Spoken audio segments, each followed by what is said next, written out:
has begun!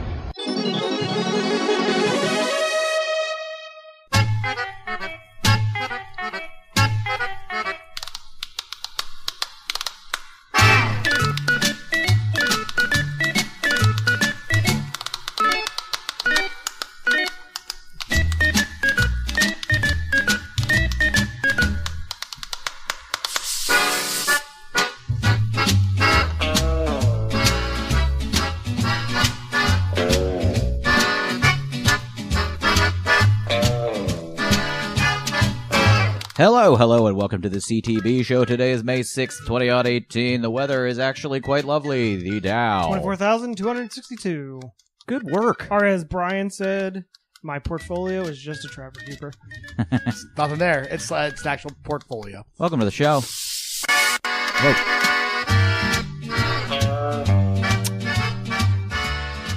My name is Evan the Mayor. That is Brian the Levy. Hello. That is Casey the K-Sam. Howdy. We are here for you today for episode 228 of the CTV show. It's going to be a good one, and I'll tell you why, because we've got bonus material. Bonus in that we're just playing that instead of doing like a full thing. I know. Yeah, whatever. I don't care. bonus for us and a bones you guys. Oh, good one. Last week when George Solis, as it is actually pronounced, was on the show, he only appeared briefly near the last 20 minutes, and we actually did a post-show interview with him for a solid half an hour. Which I think is going to be very entertaining. I was thinking about it afterwards, and I said, you know what, Brian? You really can interview people well. I said, thanks, Brian. I, for one, am very excited. Thanks, Casey. Yeah, it's fun. We do a segment where we ask George questions he can't answer. We make him read certain headlines in a news anchor voice. That we've written, not real headlines. Okay. Yeah, it should be pretty entertaining. That will be right after the break, and then when that is done, we will be back for closing remarks and our shut-ups. But now it is time for the top of the show plugs. Yeah. Can I tell you something? Yeah. Amazon has a new dog food brand. It's called WAG. Amazon Pet Chow. Amazon Pet Chow. Exactly. It's not made of pets. It is. Did you get that reference? No. Is that Pet Chow rat poison? Oh, no, I have no idea what that is. Never mind. It's an SNL sketch. But I'm looking at it. It is about $30 cheaper than the dog food that I am currently purchasing. So I'm going to have to check that out and use the deals. You link. should. So I discovered recently that Amazon is debuting a slew of new affiliate programs that not only include, your standard click through this banner to help us out type stuff, but also promo codes. Yeah, baby. So I was looking through the literal library of promo codes, and like every single category has some brand that has a promo code attached to it. A couple of baby items I'll be sending your way. There's an anti-colic, anti-gas medicine you may be interested. Which just for yourself. I feel a little bit colicky right now. Yeah. What's colic? It doesn't exist. Oh, what? I don't know. I was reading some article, and they were trying to debate the legitimacy of colic. Because the term colic gets thrown a lot. What is it? It basically they think it's like when a baby's got excess gas, but I don't know. Babies just cry a lot. Well, when you're drinking a lot of milk, you're breaking down all that lactose, right? Makes a lot of gas. All those complex sugars. Get all those milk farts. Oh. A fun fact that I learned. Did you know that breast milk, it changes the nutrients within the breast milk change as the baby gets older to meet the nutritional needs of the baby as they age. When does the breast milk come? When does the mom get the milk? Before the baby's born. Like right before? Within the last month is kind of. Will you be getting a wet nurse? No. No. Come here, summer child, and listen to my stories of the long winter. Suckle at my teat. His Westerosian wet nurse. Casey, without getting into specifics, we are not done with top of the show plugs. I know. Go ahead. Okay. Do you plan on seeing what breast milk tastes like. No. No? Could you maybe. bring us a sample so that we can taste it? Absolutely not. We are very different people sometimes. I mean, maybe like a little swig, little sniffer. No, well, first of all, little sniffer. first of all, in your brandy snifter, just swirling it around. pure class. First of all, you have to taste it when you drip it on your hand after you've put it in the microwave to heat it up to make sure that it's not too hot. Or you use the bottle warmer. I don't want to hear it. I have certain We ideas. are drinking that breast milk. I have certain ideas of how things are done. That is not going to happen. We are doing that taste test. Speaking of taste tests. Oh, are we still we haven't finished the top of the show plugs. I was also going to say that Amazon is introducing basically a merch service. So if I come up with, say, my 8-bit Oreo design of that mountain of shirts that's sitting over there that I can't fucking sell. There's like 12 of them. There's actually about 20, but Okay. It took me about 3 years to sell 200 shirts. That's not bad. I feel like that's about normal, unless you're like on the shirt. On the shirt game? Yeah. On top of the shirt game. I'm in that life. It did bring to mind that, yeah, I mean, like, if you were a fan of the show and we come up with a shirt idea, you just click through the Amazon, graphic that we provide, and they custom make the shirt. It's probably going to cost a little more, but we get like $2, whatever. And we will give you a 3% cut. Yes. So roughly 8 cents. Yes. Yeah. So I've been doing a lot of shopping through that tab. I'm sure you've seen it. Some baby stuff. Some baby stuff. Got a leaf blower vacuum. It's and I thank you for that, sir. Why don't we just give you one of these? If you'd like to be a true patriot on this show, tell us about your purchases on Amazon, or at least give us a heads up when you do. And here, we'll help you. Alexa, buy dildos. It's my favorite team name at trivia. But it works. It sure does. Hey, did you know it's National Drinking Water Day today? Is it? May 6th. I don't remember the last time I drank some water. Water? Yep. Water in this beer. I assume soda is made out of water. Gatorade. I had Gatorade this morning. Huh? So that has electrolytes. That's what plants need. It does. Yeah. Well, no, they don't need it. They crave it. Yeah. All right. So on this show today, we are going to have a taste test. We are going to talk about some Baltimore stuff because we didn't do it last week because we were having too much fun getting life advice with Bane. It was fun. That's the one you should show your friends. I do agree, even though the download numbers thus far are abysmal. Oh, well. I have no explanation for that because I thought we were on our shit and I posted the links to all the appropriate locations. I noticed none of you shared it. I don't really do anything on social media these days. I've stopped Facebooking for the most part. I'm going to have to hit up that Reddit. This is why this show is a failure. We have people on this show that don't care. I care. They don't help. They don't promote. I enjoy this time and the people we have. You said the other day that you got recognized. I did. I was going to wait. I was going to wait. Matthew Stegman, hello. Thank you for stopping me. It made me feel like a big shot. Is that a member of the CTB fam zone? He is. Did he follow you on Instagram? Like, how did he recognize your face? It's probably your voice. So this is how Brian Levy goes to the barbershop. Hello! Hello! Hi, I'm Brian. I'm here for my haircut. No. Hello. So it was May. So I got my haircut on Friday, May the 4th, Star Wars stop. Day. Shut up. And Shut up. They were running the TBS Star Wars Marathon or TNT Star Wars Marathon, whatever it was, at the barbershop. And they're talking about, and it's the end of, was it Revenge of the Sith? Yeah. Where the Senate scene is happening. Ugh. Mace Windu. Wait, which one? Mace Windu punks out, gets thrown out a window. Senator Palpatine becomes Emperor Palpatine. This is how democracy dies, with thunderous applause. And it's like, oh my god, this movie sucks. And like the guy's like, yeah, why isn't Padme telling them to stop? Why isn't she addressing the Senate? And like just from I'm like listening to these guys, I'm like, oh, you're so dumb. And like from across the room, I'm like, so she can't address the Senate because it's she's not a senator anymore. It's Jar Jar now, and she's not necessarily just allowed to do that because if you remember, she signed off all her powers to Jar Jar. This is why Star Wars sucks. So I hot take. The prequels could have been if someone other than George Lucas directed it, it may have been a great movie.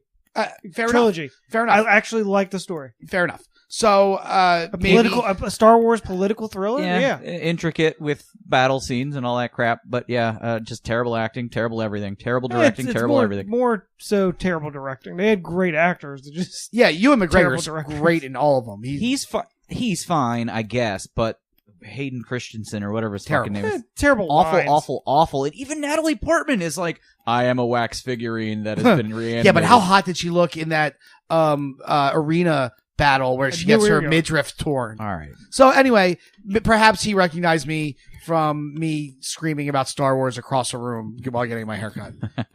You weren't saying stop protesting black people. I'm trying to hear these black people sing. Yes, that's basically what was happening. There in the SNL the other day, Donald Glover was hosting. So there was a sketch where he played Lando Calrissian, hosting the first international black people gathering. And it's just him? There's 4 people. Yeah. There's like him, the guy from Rogue One, and then 2 other people. Basically. And he's like, there's a lot of aliens, but apparently no black people. We thought the attendance was going to be a little higher. I did not see SNL. Looking forward to it. Very good. Not important.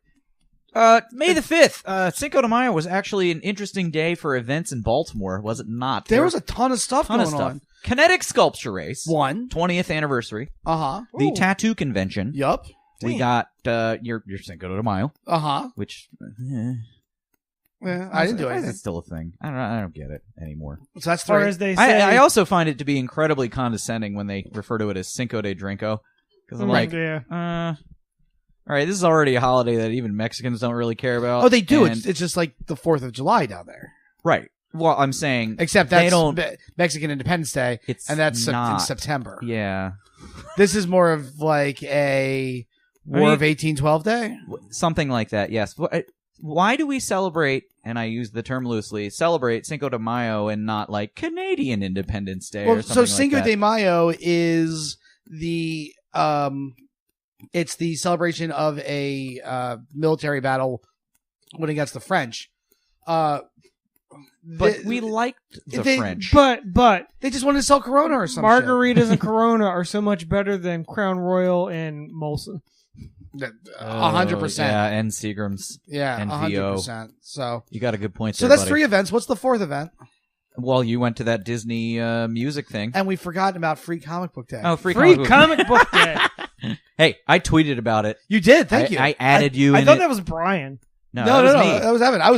I wasn't doing anything like that. I was very busy. So I feel like when you saw me, I was definitely standing outside smoking cigarettes. Yeah. Yeah. But I mean, like, as watching. You do. Supervising. I was supervising. That's what you do. That's what I do. Right. That's what I get to do there. So, yeah, that was great. And, yeah. So, this other event I went to, I saw The Little Mermen, which is New York City's premier Disney rock cover band. They were at Ram's Head. Didn't know that awesome. was a thing until you sent the message to us like 3 hours before. This is our new Yacht Rock review, everybody. This was it's yours, not mine. You would no, go. There to is this. no replacement for the Yacht Rock review for me. True, but either way, it's an amazing experience. Much like Yacht Rock review, this is all in costumes.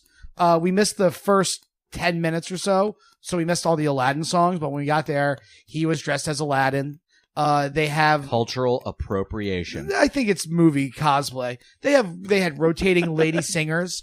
They did so one time they dressed up.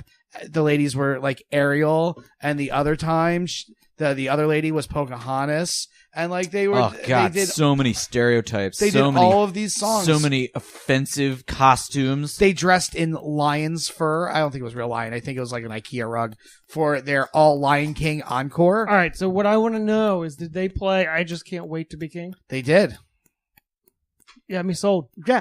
They played "Why Should I Worry" from Oliver and Company. Yeah, did they play cut. anything? Yeah, that is a deep cut. Yeah. I don't even think I've seen that. They one. did "I Can Go the Distance" from Hercules. From Cake. Did they play anything from Jungle Book? Yoo-hoo, I want a body like you, or whatever it is. All right, I hate this. Walk Like You. I hate it. It was pretty great, but they did all these songs in like the styles of bands. So they did a really cool like lounge. like one song sounded like the Stray Cats. The other one was like a lounge version of Like some Richard song. Cheese? No, like Brian Setzer. Well, that's yeah. The Stray Cats. Stray Cats. Yeah. What was it? The Little Merman? Is what The you Little said? Mermen. So I've done all my shout outs. We haven't gotten to that. Well, I know. I was saving some of that. So Did you guys go to the Kinetic Sculpture Race or I anything? did not. I was what was I doing? Saturday. Puttering around the house. I don't know. Yeah, I don't even remember. I went to the gym. I could have walked past it, You could have. but I didn't. I don't do. Is it an actual race or is it a parade? I've never been. It's a race. It's sort of both, but it is primarily a race. Gotcha. Yeah. So these giant floats do want to win. They do. And Is it like the Fluntog? No, far less destruction. Actually, there's about as much destruction because I was these gonna things say. have to go through an aquatic portion, Oh. and a lot of them don't make they it. start in the aquatic portion, don't they? No, they start at Okay. the AVAM and they end at the AVAM. How do you decide Okay. who gets to be in it? Do you just sign up? You Just sign enter. up? Okay. Just sign up, bro. Hey, let's do it next year. Ooh, CTB, Sure. Fam Zone Float. That'll get our name out there. Totally about I it. know somebody who I may or may not be married to that really wants to do this race. The Kinetic Sculpture Race? She like desperately wants to. Is do it always the first Saturday in May? I feel like it. Yeah. I can't make it. Why? Free Free comic Comic book Book Day. Oh fuck! It's Come always on, free. Brian. Oh, Just get a robotic version of your dumb ass to do it. That would be a very Oh, comic book buy thing to my do. book. Buy Buy my my book. Buy my book. It stinks. It stinks. Machi. Oh, Achem. I wish I was Jay Sherman. Oh yeah. I pretty You much kind am. of are. Pretty much am. You basically are.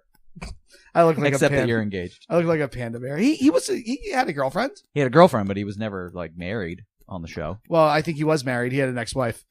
Oh right. Right. All right. Let's do this taste test first and foremost. Oh boy. Oh boy, as Sam Beckett on Ziggy Gets It Wrong would say. Are those grape? No, we got. Hold it real quick. Casey went on an Oreo tear. Okay, so Casey decided he doesn't need to save money for his unborn child. It said, "Give me the Oreos." Yeah, all $10. now that we before we do this taste test, all three Oreos, we've got kettle corn Oreos, we've got Pina Colada Oreos, And cherry Thins, Cola. and cherry cola Oreos. We will It's be like the Lay's. the random yeah. choose your own adventure lays. We will be adding all of these to the Amazon influencer page that we now have, which I have to rename so that it has a vanity URL. It will be amazon.com/citythatbreeds. How's that for easy? The Amazon influenza page. So let's start with the kettle corn. I'm Have gonna you pass- had these yet? I have. Okay. They are all delicious. Does it taste like a Jelly Belly buttered popcorn Oreo? It's got bits. Ugh. You have to read that. Read that for me, Brian. I don't will know how tell to you right pronounce now, that. I do not like kettle corn. So- What? Why? I just don't. With It's got- puffed millet pieces. So It's got millet. So it's basically. I don't know what that is. It's puffed rice. Okay, This is a cookie that has millet. All right, I'm gonna bite in. Go for it. go ahead. And then while you're doing that, I'm going to pass around the next one. I I hate it. hate it. All right, this is the cherry cola. Oh my god, this is what I'm excited about. So this one had the cherry cola. So I don't eat sweets anymore, and this is like really sweet. it's right? really fucking sweet. I hate it. Ew. Not the cherry cola. I haven't had that yet.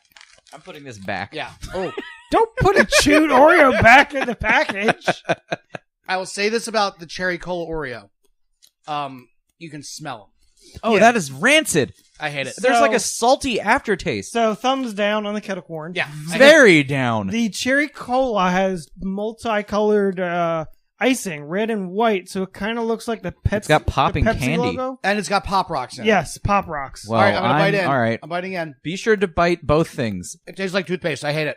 What? I dislike this a lot less than the other one. I am getting the popping candy. Me too. This is the strangest cookie I think I've ever had. I don't like it. I liked it. I It thought tastes antiseptic. It doesn't. It doesn't. It just tastes. I don't know. It's just not great. So the next one is the Pina Colada Oreo Thins, which the Oreo Thin is interesting to me because I like the double stuff. So this is Pineapple. like So it's So it's pineapple just and less- coconut flavored creme. I don't know. Okay, so if there's like less cream. Also less cookie. Also less cookie. I kind of like this. Oh, I like the smell. Do you like pina coladas? No, I like getting caught out in the rain. Brian looks like he's thinking. This one's fine. Yeah, this is fine. This one's fine. I like the thinness. Yeah. Yeah. I like the coconut. Oh, I like the coconut. I like the. You know what it feels like? You know how sometimes on a summer day when you're wearing Pina colada Oreo, thumbs up. when you're wearing suntan lotion and you wipe your arm across your face. Yep. And you kind of leave a little bit on your lips. Yeah. You can kind of taste it, but it's not entirely overpowering. That's right. And it's kind of a nice feeling. Yes, and This is what this cookie is. It's like a summer day with suntan lotion. All right. I'm gonna finish this one. I think the pina colada Oreo cookie, considering that you, Evan, really liked it, is that's saying a lot because you don't like Oreos. I wouldn't eat a sleeve of them, but yeah, it's not a bad cookie. I love Oreos. The other two Golden can go Oreos. kick rocks. Yeah, I definitely. like them. The cherry cola is not that terrible, but that kettle corn is nasty. Either way, we will add all of these things to our Amazon influencer page, and if you are a member of the Fam Zone, Don't take our word for it. we'll be spamming your asses and your balls with that link. Asses and balls. Yes. Just if you like Oreos like me, try them all. Mm-hmm. Hi. Oh yeah, no, yeah, it's good salesmanship. Hi. I'm podcast Casey the Casey. If you like Oreos like me, implying that you are an Oreo. If you like Oreos like me, be sure to get golden Oreos because they taste like Vienna fingers. All this and more at the Amazon influenza page. Instead of you guys that are like, oh, these are terrible. They are. What, do you awful. want me to lie to the people? No. Hi, I'm Casey the Casey and I have bad taste. If you need new kind of Oreos, make sure you go to the Amazon influenza page. Only for the citythatbreeds.com influenza. I do feel like they are hitting the rock, like the bottom. Yeah, Of they're Oreos. running out of ideas. There was one. Pizza Oreos. The Peeps Oreo is kind of where I drew the line. It's like, no, I'm done. Well, that's easy because all you have to do is put marshmallow in the middle, marshmallow cream in the middle, because that's all that shit is. It's just a fucking marshmallow covered in sugar. Hi, I'm social media's Casey the Casey. If you need new Oreo flavors like Rat Poison Red and Purple Passion Fruit flavors, come to the Amazon influenza page for us. City That Breeds, Amazon page. Thank you, Casey. Thank you. Brian, what Yeah. about? Excuse me, Casey. Casey. What do you have any Oreos flavored like vegetables? Hi. I'm Uport's Casey the Casey. Do you need a broccoli in your life? Well, try these new broccoli Oreos made with real cauliflower wheat. It's all for you at our Amazon influenza page. Made with puff millet. All right, what are we going to talk about before we do our little shout-outs and then our special bonus segment? I do believe we do have some Baltimore topics, but... We've got a fun little anecdote. Oh. I have an anecdote. Anecdote it up. This is now Anecdotes with Casey. Bum, ba-da, ba-da, ba-bum. First transition Anecdote. ever. So had a surprise baby shower last week. Oh, Wait, what? What? It was What is the expected week number for a baby shower? I'm not sure. Right I don't around really now. know. She's not due for another 2 months. Yeah, but that's about Is that the it? right time. well, now she's on bed rest and she can't get up for a That's party. not how that works. She's the worst hemorrhoids ever. That's not how that works. She's not allowed to leave the house anymore. She's too busy pumping that breast milk for our taste test. No, absolutely not. So there's a lot of people at the baby shower. So my aunt was there. How many She's did you know? About a solid half. Nice. No, there was actually Party more at than your that. house and you don't know anyone invited. It was more than that. There was only like 2 or 3 people that I didn't know. But my aunt was there, and she is a diehard Orioles fan, unlike my father, who was a Yankees fan, which is where I got that growing up. So halfway through the baby shower, my aunt makes a joke about when I'm opening her gift. She's like, I tried finding a Yankees onesie, and I couldn't find one. I'm sorry. Me knowing who she is, I knew it was a joke. Nobody else thought it was a joke. Oh, And- because you love the Yankees. well, yeah. So, but she would not have got in the Yankees onesie. But everybody took it really seriously and gave her the stink eye. It got a little awkward. Weird.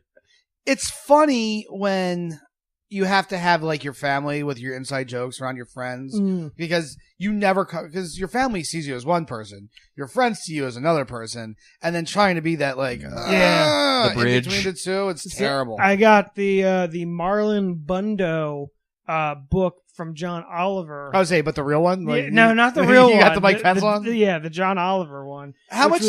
What really kind fun. of other stuff did you get? Like, did you get diapers and clothes, a lot of baby clothes? What was the dumbest thing someone got you? Like, there was nothing that was dumb. Like, it actually was all stuff we needed or asked for. Okay. So there was nothing. Here's my Just utopia. a lot of clothes. My utopia is the baby clothes, in terms of an industry, is abolished by President Trump.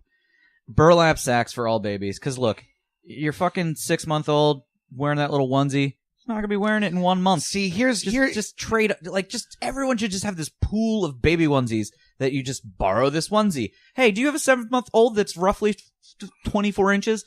Yeah, give me that onesie. Here's where you're wrong. The onesie has nothing to do with the baby. It's not about the baby. It's not. It's about proving how cool the parents are. Yes, it is. Mama's little stinker. You know, I'm the reason mommy drinks. I poop a lot.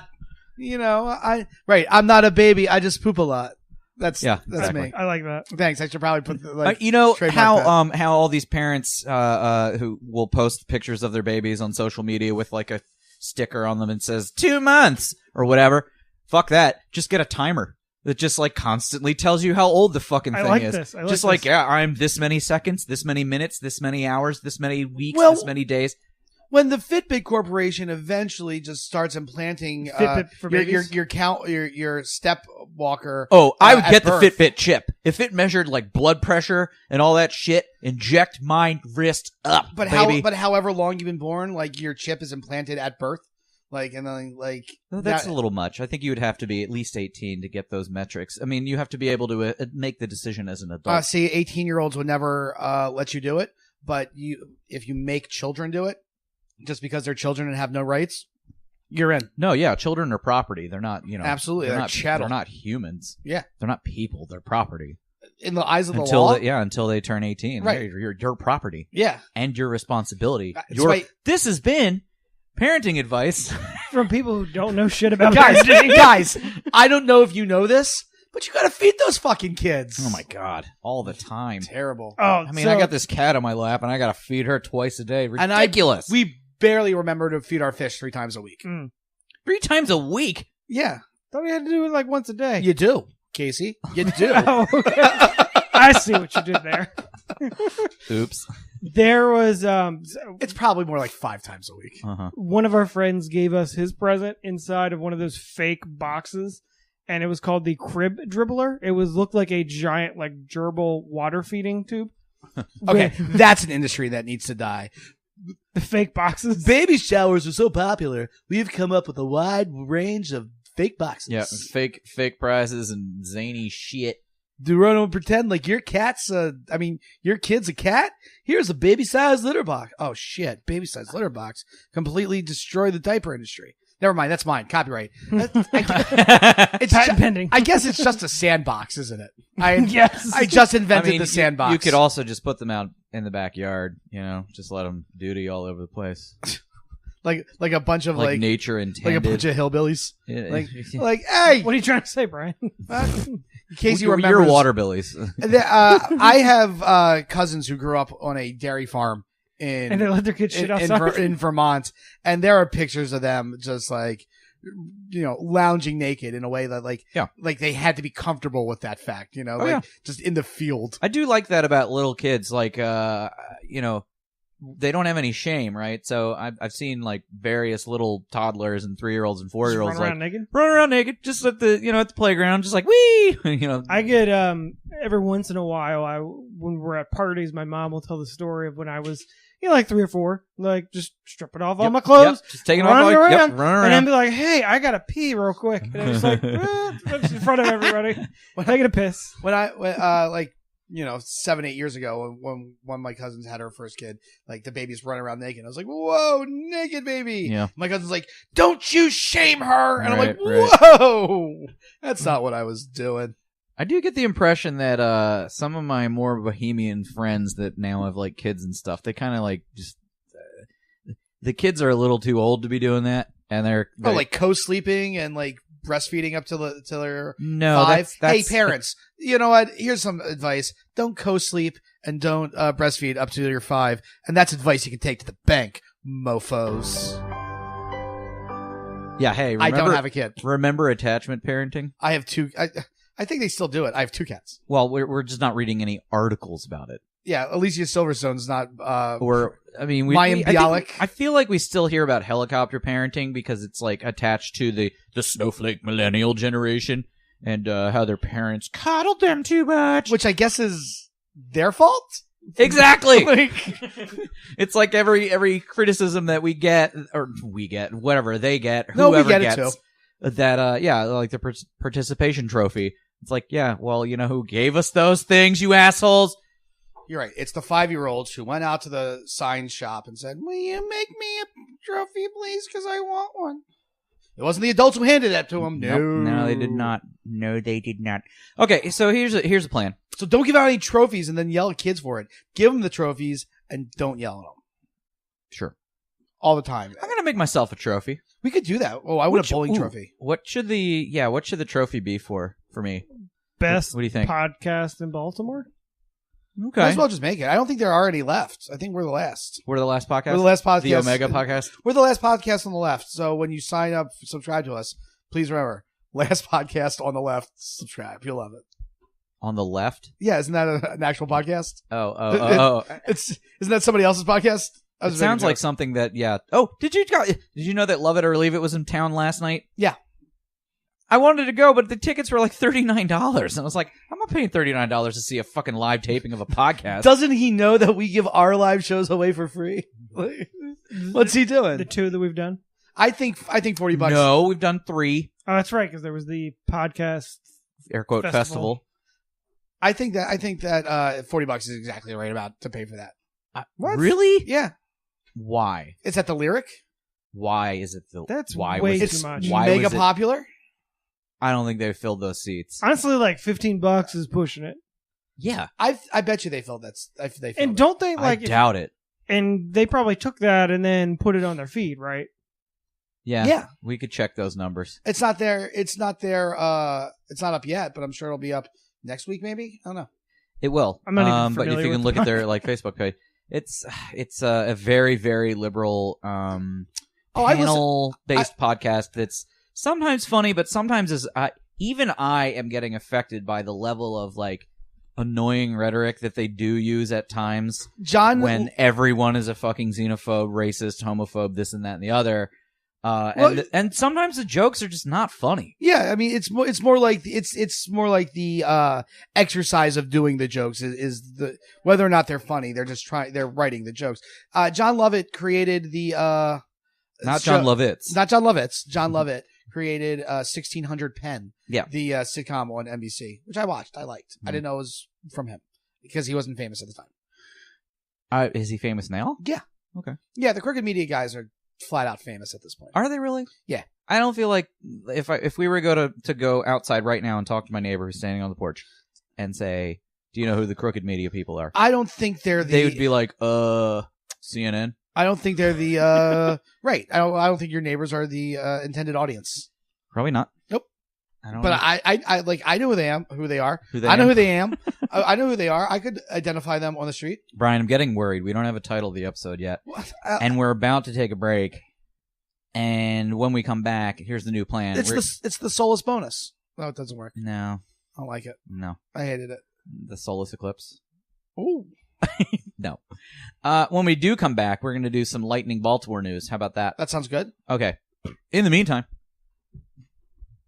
it's time to celebrate the internet sensation. Give me the tray. Sweeping 92Q, it's time for shoutouts. I love it.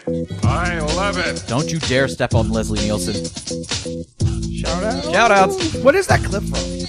Naked Gun 2. Oh, well, and a half. Well, shout out to Naked Gun 2.5. You didn't know that? I mean, You don't remember that scene? No, which one is it?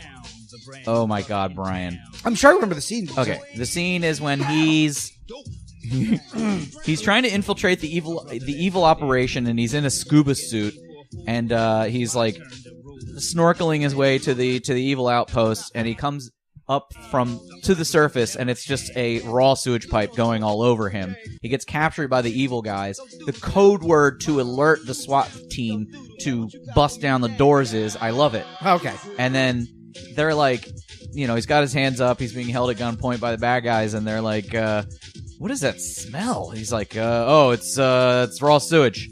I swim in it all the time. I love it. I love it. I love it. And they're like, oh, that's the code word. Let's go. Naked Gun 2.5, available on Amazon. Click through cityofthebreeds.com/deals.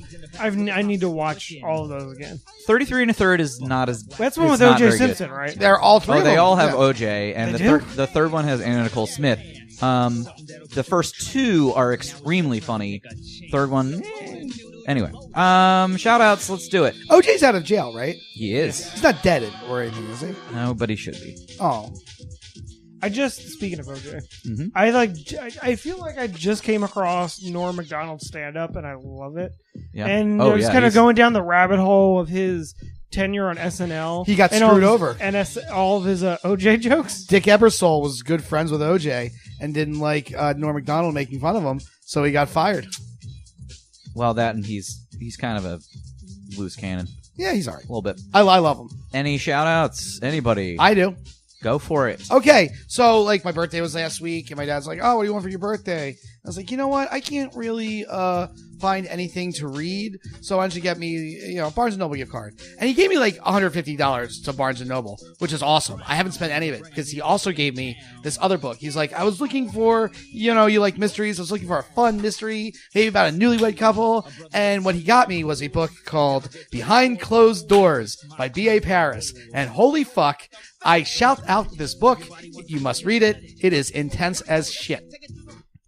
What's it called again? Behind Closed Doors by B.A. Paris. Find it on our Amazon influencer page. Yeah, influenza page. I'll give you the code so you can add that stuff. Okay. Okay. But yeah, really good. Really, really cool. It'll be like the new Gone Girl or, Girl on the Train or books about girls. Okay. Casey, any shout out? Shout out to the movie A Quiet Place. You're probably not going to be... you might be able to go see it in theater still. Saw it on Saturday. It was a great movie. Never been more stressed out in a movie in my entire life. Just overall, great acting, great story. Also want to give a shout out to Brian. What? And Collector's Corner. Went up to visit him on a Free Comic Book Day. Very well organized. Got to see Brian in his element, which is a treat. Just like interacting with all the kids. Schmoozing. Yeah, smoozing. Telling all the little kids what comics they want. Pick up for Free Comic Book Day. Thank you, Casey. Thank you for coming. I love it. It's one of my favorite days of the year. It leaves me absolutely drained. Like I now know what it means to drag your ass to work the next day, because I was dragging myself down to the light rail. It was tough, but I got my energy back. I'm back, baby. Shout out to fajitas. No, fajitas are the worst. Fajitas? Oh, fajitas are the worst. Okay, you are wrong. So I am right on. We this. have in the Levy McGing household begun just making our own Chipotle style fajita bowls, and just chop up some pepper, chop up some onions, some rice, some chicken. Just mix it all together. Some sour cream, some salsa. Bam! You got a stew, baby. Fajitas at home, perfectly fine. Fajitas in a restaurant are the worst. You're going to get yourself burned. Because, you're going to burn your shit. That sizzling pan. You're going to burn yourself on the pan. But, two, if I'm ordering, $20 Mexican food, I want it assembled and on my plate. I don't want to have to do half the work for you. I'm just saying. But I don't hate Casey, it. when it comes out on that sizzling plate, It's just such a glorious experience. No, it's because the cooks are lazy and like don't want to assemble that shit. Fine, like, I will all right. redirect my shout out to myself for power washing my own patio and cleaning up my gigantic dehydrator, which is sitting right there. It is for sale. Asking price is $3,000. Shout out to yourself.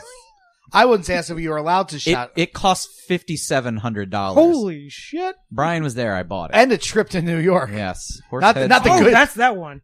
That's that. You told that story on the podcast. And not the good New York either. Like Horsehead's New York. Boring New York. Yeah. All they've got is like a bus full of Orthodox Jews and a Chinese buffet. Yeah, it was bad crazy. Chinese buffet. It was halfway to Niagara Falls. It was. We were so close. I had no idea we were so close. It's like Next- 2 hours away. Next time we'll just keep going back. We probably Drive should have. right off that fucking Niagara Falls. Thelma and Louise it. Yep. All right, we'll be right back after the bonus content in roughly 1/2 an hour. Oh, now it's time to play. What's the bumper? I was thinking, because we had cherry cola Oreos, we should go with Savage Gardens.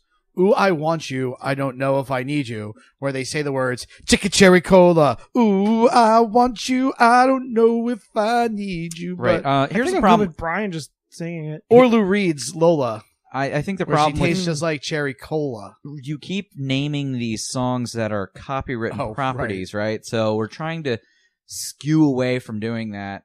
And if we're going to do any playing of copywritten material, I actually have contemplated calling up the label that owns the rights to the intro song and just being like, listen, we got this podcast. It's in Baltimore. Like, this song was on this cherished children's program. How much to license in Baltimore? Yeah. Like, can we just play it? Can we do that? Like, do you care?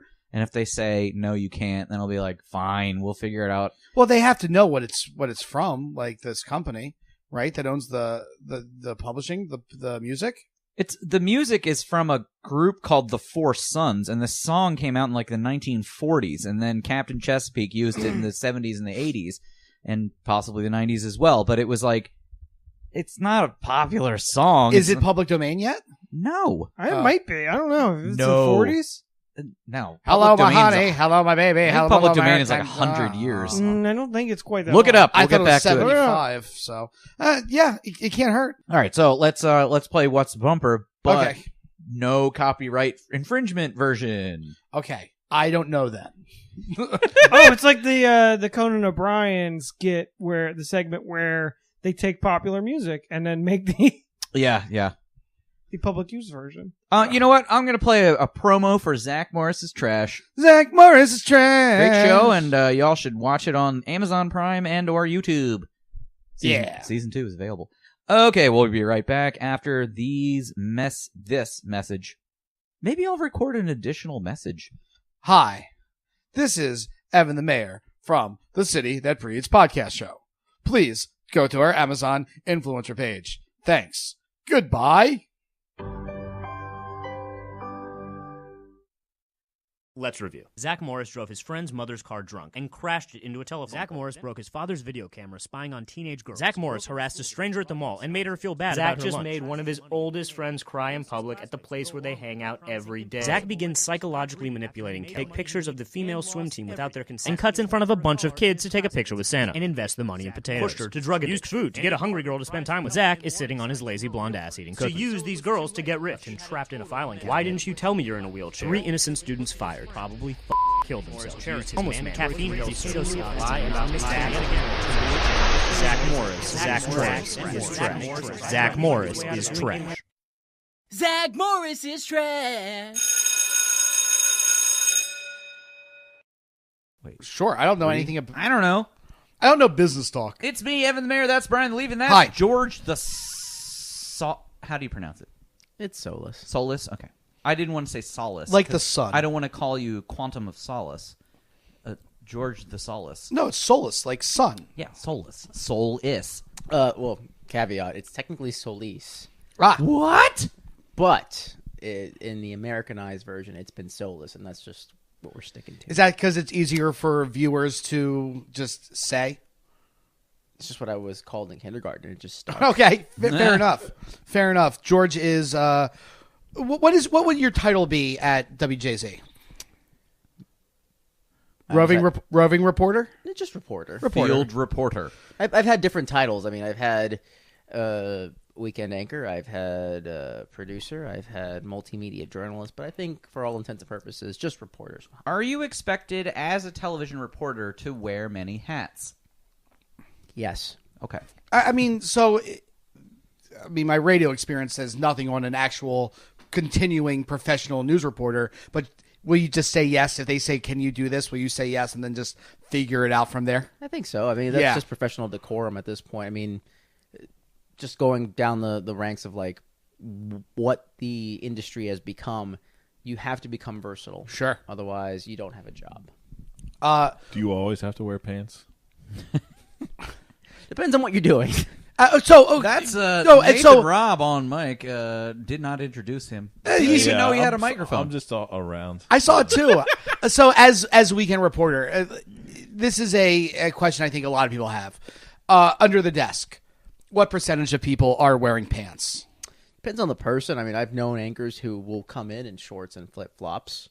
And then, but a suit and tie name top. Is Richard Scher.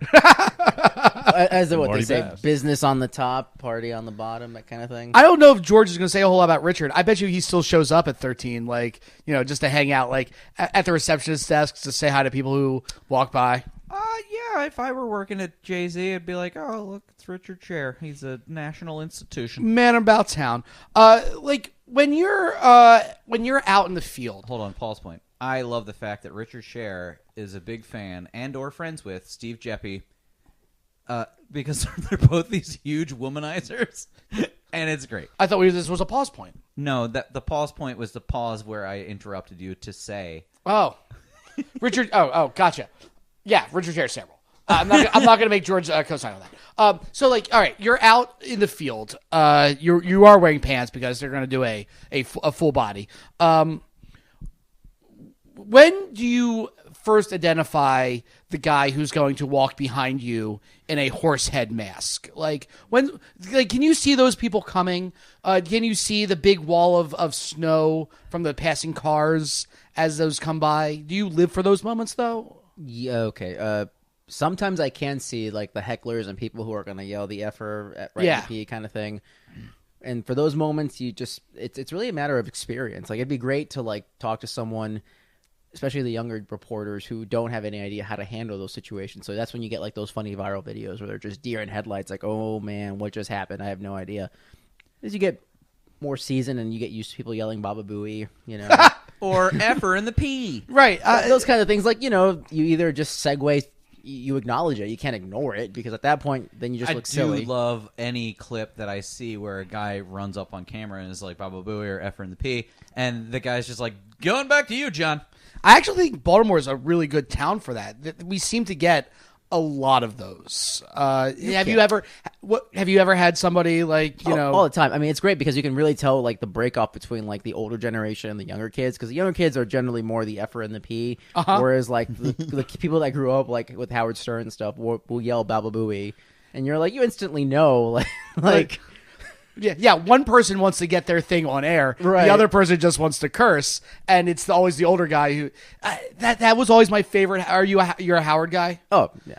So I've always believed that Howard was at his best when he had to deal with the FCC, and then like he got divorced and he got like satellite, and he kind of went away for a couple of years, and now he's our greatest interviewer. Like. Living. It's him and it's Bob Costas, and it's those two guys. And us, Brian. Oh yeah, we're pretty great too. But here's the thing: the best thing about all that stuff, it's all about timing. Anytime that, especially in the bro-y parts of like, if we have to do like a St. Patty's Day or a Mile story, yes.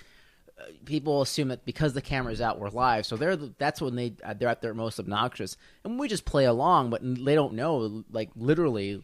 Most times it's like we're live for maybe 10 to 20 seconds. And as long as we get that window where we can do what we need to do, all that cursing and obnoxiousness never makes television. And they're also, it can be a lot of fun to have a whole bunch of guys screaming at you in the background because it makes it seem like it sells the story. It absolutely does. And it's best to play off of that generally. I'm like, look, guys, I'll turn around and say, you guys are being obnoxious. That's all well and cool. just wait for my signal and then do whatever it is you're gonna do. Yeah, have fun with it. Do you want to be on TV? Do it this way. Do it this way. Yeah. And at that point, because I mean, if you try to sit there and yell at them, you're not getting anywhere. I enjoy the two takes. One when the TV reporter is at like the Preakness infield and is like, "Hello, I'm here at the Preakness infield, and it's a boisterous crowd," and is trying to like sell it straight. And so you see all the people in the background that are utterly shit-faced and are like pissing themselves and making out and doing whatever.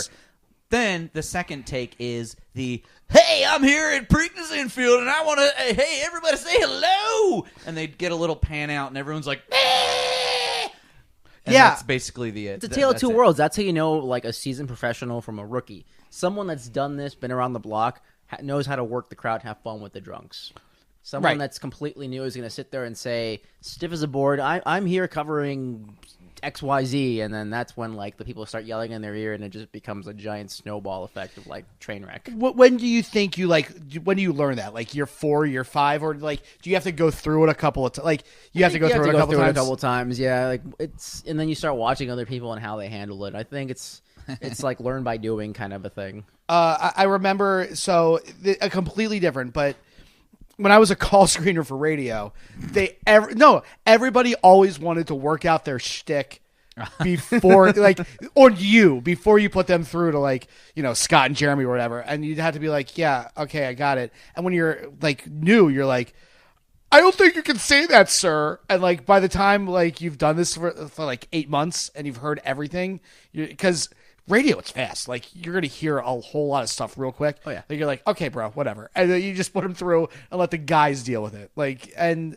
I can just see TV reporters who, I mean, how much, as a guy on the outside, how much of, like, a rapport do you have with, like, your anchors at home? Like, because you got to know, like, they got to be able to deal with it also. They have to be able to play with whatever you're giving them in those kind of spontaneous decisions, right? Oh, yeah. I mean, at the end, like, reporters and anchors and all that, like, we rarely get a chance to actually have like heart-to-hearts or anything, because we're constantly out on the field or in the road or what have you. Reporter support group.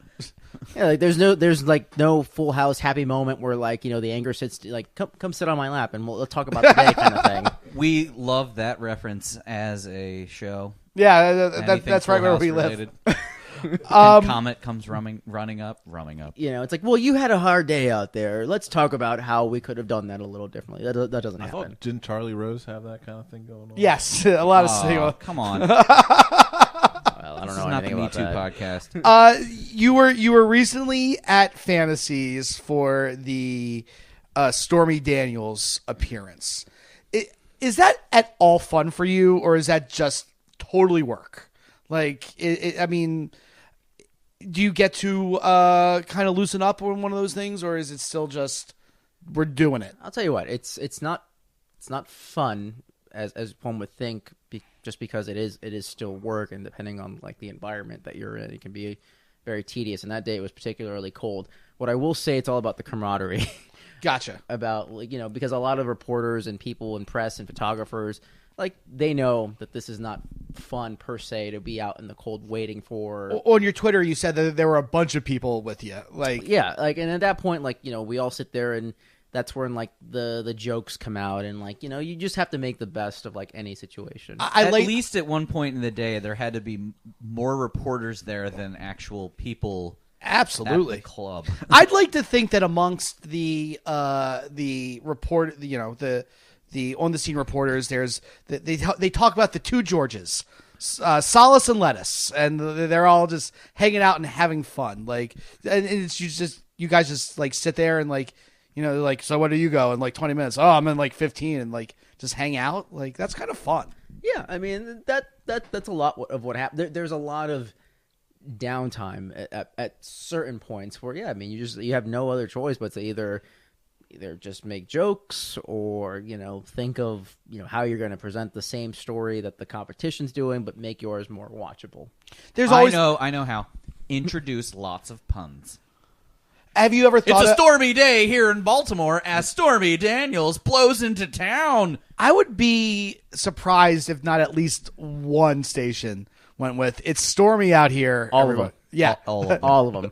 Even the paper. I mean, I think the the Stormy Baltimore reference was made like 20 times easily. I assume. I mean, you don't just do Stormy. I mean, like you do like you go to fires and you go to like shootings and stuff. Yeah. I mean, is there kind of still that gallows? Does it then turn to gallows humor? Like, are you guys still like? I gotta figure they gotta like process this information somehow. They have. It's their day to day. You know what I mean? I've never once. They're not doing it in their reports, but like when off camera, like like cops almost like when you read a book like Homicide. Well, I was just gonna say like, well, you have to think of it like at the end of the day, doctors, right, EMTs, pretty much anyone in the profession that deals with the worst of humanity on a day to day, you got to have an outlet to some degree. So, yeah. I mean, I think everyone processes it differently, whatever their medium. But yeah, no, is there a Regal Beagle for TV Hill? Yeah. What is the? I think what is. Is there a watering hole? I mean, don't tell us the specific location, but is there a place where like people get together and like drink and be like, oh, I had just the worst today? Yes and no. It's actually, this is really interesting. I'm glad that you guys brought it up. In other television markets that I've worked in, yeah, there's always been like that one place where no matter where you're from, what competition, everyone gets together. I guess because there's just more options here in Baltimore, I think. And a lot of people are either married with kids, family, that there is not one particular place. This is our job now. To open up a restaurant that all the news people come to? I agree. Like there's no like your cop bars, that kind of thing. That's not really a Baltimore thing. Yeah, the cop bar doesn't necessarily exist anymore. Well, I would know. I don't know any cops. I mean, I do, but I don't ask them this question. Ask them. I'd be like, what bar? Is it? Go out to the county, bro. Do you think it's because Baltimore generally, when you look at its anchors, it's an older market? I mean, these guys have been around for a really long time. Your Kai Jacksons, your Denise Cokes. Hi, Kai. Yeah, Sally Thorne just retired. I mean, like maybe 10 years ago. Like, but even still, I mean, people I bet still talk about Al Saunders, who I think was Sanders. That was a big deal. Well, him and what was the other guy, Jerry Turner? They were fucking. I mean, absolute pillars of local news. Well, JC is like a heritage station. Yeah, I mean, really, undeniably so. Oprah, it's just enough said. Yeah. I mean, in the building, do people still like be like, I knew Oprah and she wouldn't like this, or is that just not a thing anymore? Maybe amongst one or two people that were there during that time, but no, it's not really a thing. I mean, I think we have some pictures and plaques dedicated to like the legends of yesteryear, but it's really more about it's we people that work there and knew them inherently know, but it doesn't come up as like day-to-day conversation. Probably better that way, I would think. Otherwise, It would come off as obnoxious a little bit. Oh yeah, it'd be annoying, super annoying if the camera guy that's been there for 40 years is like, I remember when Oprah was here. It's like, all right, thanks, Bill. We got it. Yeah, like, dude, we get it. But that being said, we remember when Marty Bass finally retired his toupee. I don't think George will talk about that, but that's such a big. Do they talk about those big Baltimore moments? Like, it doesn't matter because BAL just had their 75th anniversary or something. I mean, what I will say is you can find a lot of these moments online now. Yeah, so. Yeah, right. It's not hard. It's not hard to find. Thank you, internet. Do they give you like? I bet like once upon a time you would get to a a market. Brian, your forearms are looking very muscly right now. Well, I got hobbies. I bet you. Now. I bet you're right. It's gone. I bet you would get to a market and they would hand you like a VHS tape and you'd be like, "Here's all the bloopers. Here's all the inside jokes. Like, you want to see this." Do they still do that? Absolutely not. No. Like, this is more like you work there and you just kind of figure it out over time. Like, you just do your own sleuthing and investigating, if you will. That's great. What I am hearing from this man. Yes, it's not necessarily a family over there. Oh, no. See, I disagree because, I mean, I haven't been in TV, but like, no, it's very much a family. You've been on TV. Oh, have you ever been on TV? Yeah, constantly. When I was doing the Anita Mark show, which every day was on television. What television? Masson. What? Yeah. Masson? Yeah. What? I don't... Wait, hold on. It's a very big channel in the Mid-Atlantic. The Mid-Atlantic Sure Sports Network. I mean, no one was saying, here comes Brian Levy, except when they said, here comes Brian Levy. Yeah, but what facet were you on that program? I was producing the Anita Mark show, and they were and we simulcasted it on Masson. I did not know that. Yeah. No, I had a career more you once know. upon a time. It was really good. It was a lot of fun. Well, Like, Brian, this- you should get it back. Thanks. Thank you for that tip. All right. We wrote some headlines. Yes. for Headlines that we want George to announce as a television announcer, or reporter. So Disclaimer: none of these events have actually happened. I No, hope. they No, have they have but not. here's the thing: we all know that television reporter voice, the regionless accent, the mannerisms, the delivery, right? Yes. When I am going to say the bar around the corner, I'll be like, "I'm Evan Seipel, and I'm going to the bar around the corner." Yeah, exactly. Well, yes, there is that cadence, but I'm not trying to be condescending. He went to here. college, Evan. I mean, over time, like you don't lay it on as thick. But for some of these, I mean, this is just good fun. I mean, Yeah. Oh, I think Some of these these I kind of want you to lay it on thick. all right. are, I think thick is the watchword here. I think these are all the cliches that like people associate with like TV. So here we go. I'm nothing if not. 5 common household goods that are killing you as we speak. Details in 10 minutes. I love it. Make you wait for it. Sweeps week. Yeah. Sweet. It's just like that, like Batman. And they were like, New and improved Joker product. yeah. Love that Joker. All right. Giant axe attack the Pentagon. President blames do nothing Congress. Details at 11. A giant axe. Giant ants. Oh, ants. Sorry. See, this is unbelievable, but here we go anyway. Florida man dies in burning swimming pool. The details will shock you. What a miss on a play on words there with the swimming pool. I mean, Oh yeah. Well, the swimming pool is burning. That's No, but the details will shock you. you. It should be the details will something you. something water or flame related. that's You'll drown in the details. you'll be gasping for breath. All right, I got to read the one that I sent George one via text. all right, I guess this happened in Baltimore. Lay it on real thick. Thanks, Denise. Tonight, an entire truckload of puppies caught fire and exploded at an area of Royal Farms. That one's very Baltimore-based. At Baltimore's Best Chicken, Royal Farms. Are you worried? So, as a news guy, like it's hard to not ask at least one serious news question in this day and age. Are you worried about the way that the news is being attacked? Like, as the news is being attacked? yeah, well, by the current administration.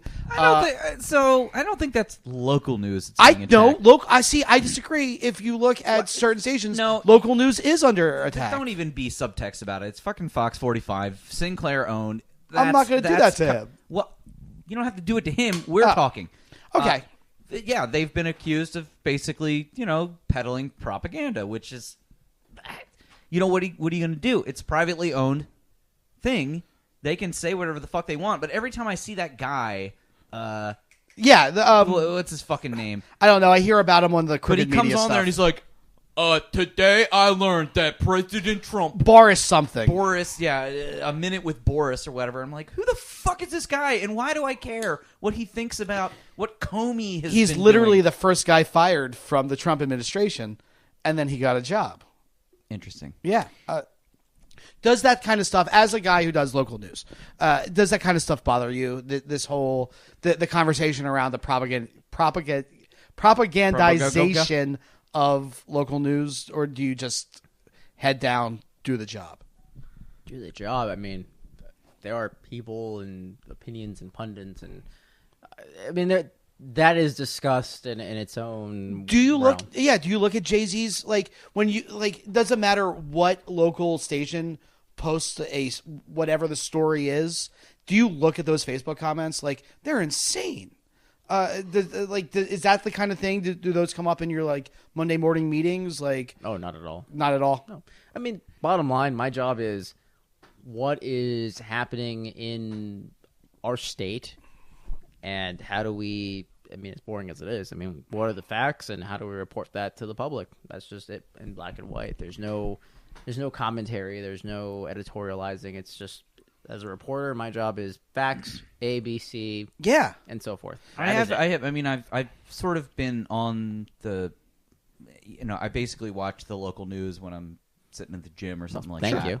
And yes, local news. And I've he watches CNN when he's in airports, so it's cable. It's like I don't really, the national news is just too sort of like, it is sort of getting to the haywire point where it's like, I don't know what's actually going on. Do you local guys news is actually still sort of like grounded in reality.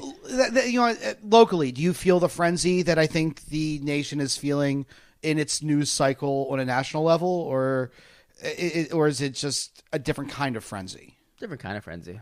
Local is local. Yeah, no, I know, but look, we know that the priorities for local news are crime, some fluff, and then if it bleeds, it leads. Do we say that, George?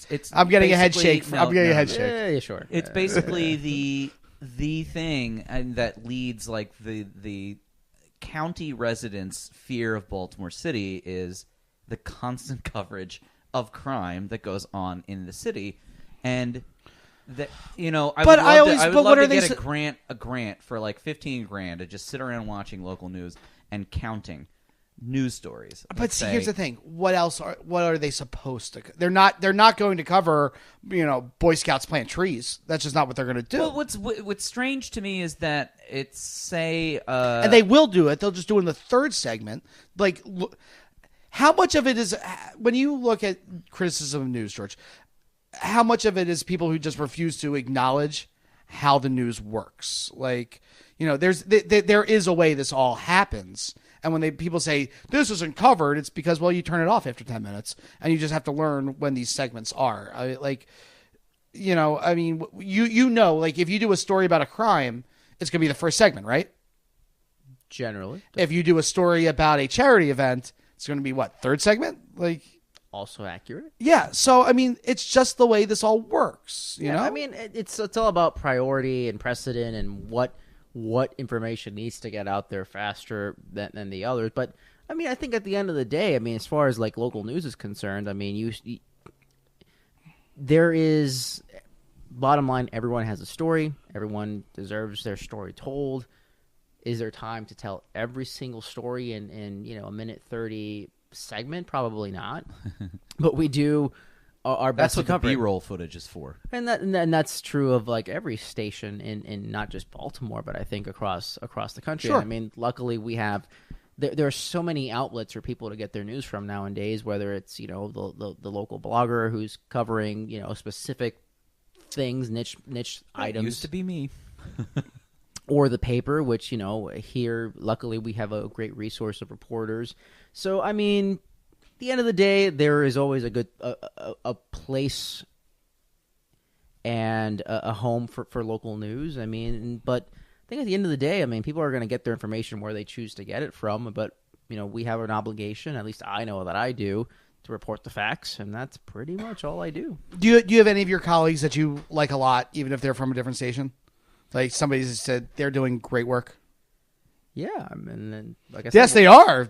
Maybe they have names. We'll never know. No, that's the thing. I think there's a misconception of like, oh, because you work at one station, you can't be friends with people from other stations. But I think you ask anyone from any station, everyone's pretty much like, because we're all generally in the same horrible environments or sure. good environments on a day-to-day basis. So you make friends. I know that Lowell is a good friend of the show. So, I've talked to him in the field. He's a terrible reporter. He's a weatherman, isn't he? But no, he does He's everything. a weather girl. But I saw him at opening day not too long ago, and we didn't sit there and like talk for 20 minutes, but there was a clear acknowledgement of like, hey. Yeah. The trenches are the trenches, and everybody's there. Thank you. That's probably the best way to like. Oh, we got to get him on to talk about cryptocurrency because is Lowell getting into cryptocurrency? Oh, lol. At any rate, hey Ned, who's been sitting here so patiently, just listening to all of this. Just chilling, man. I'm just here for the beers. Yeah, and the cat. Should we ask our final questions and? Oh yeah, 5 questions that George can't answer. Yeah, I've got 2. Okay, well, go for it. Gotta make up 3. Yeah, who's the? You do 1. Okay, who's the person you hate the most? I can't answer. Can't answer that. Wait, yes, you can. You could be like Hitler. No. Oh, sorry. Who's the person in local news you hate the most? Oh, can't answer. Of course not. Who's the hottest lady in local news? Pass. Who's the hottest man in local news? It's Lowell Belzer. I mean, come on, get out of here. You could say you too. You could. Oh, you know what? I'll answer this question. Okay. The hottest man in local news? I'm thinking about it. I will say this. There is a local newsman award for best hair. Oh, yeah. You've got coiffed hair, my friend. So here's the answer. It's Omar Jimenez. He is definitely the hottest man in local news. What? On Channel 11, right? Or is he? He's at CNN now, so. Great. What? See, there you go. But then George is on the list. Does Scott Van Pelt have a connection to Baltimore? No, my buddy Dave looks just like him, though. Oh, okay. Next question. Well, you took mine. Oh, hottest ladies. Anyway. Okay, that's all we This has totally worked. George, this was a lot of fun. I really like this. How long was it? Yeah, I had a great time. I don't care about anybody else. You can tell by the beads of sweat on his face that he has not been enjoying this process. What? Of course he has. Profusely sweating. Yeah, look at him. I mean, he's sweating like a pig. He's about to tell us that Big Boy did it. From Dick Tracy. No, I don't think I think we asked like good questions. It's just that no, I agree. that any first year journalism class would ask a visiting. We are expert interviewers, and I look forward to doing it more in the future. We should. Because I keep, you saw that flyer from one Brooke Learman, a member of Team 46. We are going to get some politicians on this show, Brian. Am I going to be here for that? Yes. Oh, cool. Great. I'll do some research. I feel like I brought here are things that I wanted to know about news, and I asked them. Yeah. Cool.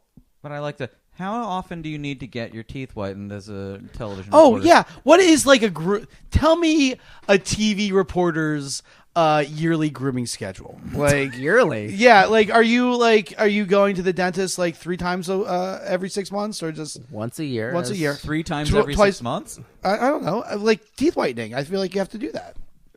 It's a process. I feel like even if you're on for me as a human, when I look at someone's teeth, I feel like there's got to be at least a little bit of color on your teeth. They can't just be. You just want to know they've lived. They can't. Yeah, they can't just be callous on their hands. Sterling white. Like it just doesn't make sense to me. Sterling white, is that a thing? No, but it's when I want to name a person. Sterling White. Hi, I'm Sterling White. I might be a weatherman somewhere. Ooh. Oh, at least the villain in the next Mission Impossible movie. Sterling White. Yeah, he's a rich industrialist who really has it out for. Deals in ivory, strictly ivory. Yeah, I like that so much. Or it's a stripper's name.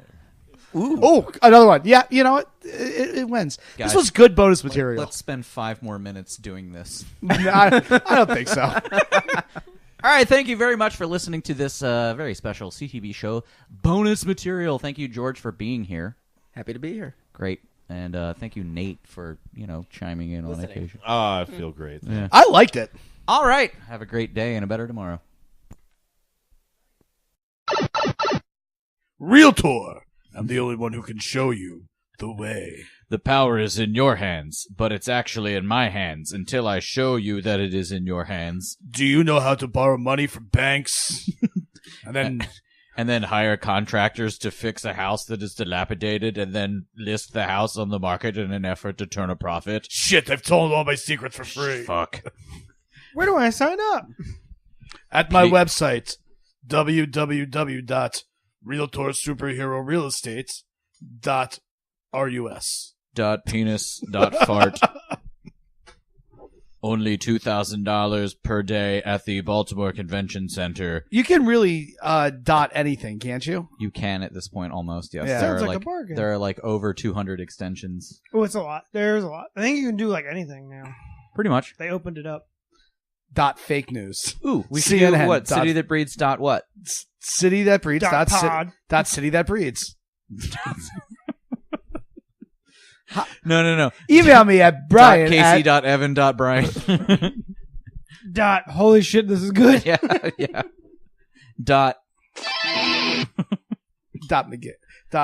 I think Caitlin's dad has like a McGing type thing. McGing. Yeah. How do you spell the sound bumper? How do you spell that? Deedle-deedle-doo. You know what? So for as often on this, hey, we're back from the break. Oh, that was such an awesome interview that we did. I learned so much about local news. George is a great interview. Good guy. Good to it's hang like out he's with. a professional. I'm sorry I had to leave for like a half hour and then come back. Right. Sorry, then I eat didn't some mean of to your do food. the bonus content before I said, hey, we're back from break. Or whatever. back from, that segment.